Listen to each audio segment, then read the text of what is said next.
আসসালামু আলাইকুম ওয়া রাহমাতুল্লাহি তাআলা ওয়া বারাকাতুহু। রবিউল আউয়াল মাসে আমরা আছি এখন। আল্লাহ তাআলা এই মাসে আমাদের আকা হযরত মুহাম্মদ সাল্লাল্লাহু আলাইহি সাল্লামকে দুনিয়ায় পাঠাইছেন। রাসূল সাল্লাল্লাহু আলাইহি সাল্লামকে দুনিয়ায় পাঠানোর পর আল্লাহ সুবহানাহু ওয়া তাআলা বলেছেন, লাকাদ মান্নাল্লাহু আলাল মুমিনিনা ইয বা'আসা ফীহিম রাসূলাম মিন আনফুসিহিম। নিশ্চয় আল্লাহ সুবহানাহু ওয়া তাআলা মুমিনদের উপরে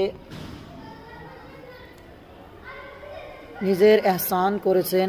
মুমিনদের উপরে আল্লাহ সুবহানাহু ওয়া তাআলা বহুত বড় একটা নিয়ামত নাজিল করেছেন, যে রাসূল সাল্লাল্লাহু আলাইহি সাল্লামকে আল্লাহ সুবহানাহু ওয়া তাআলা তাদের মাঝখানের থেকে পাঠিয়েছেন।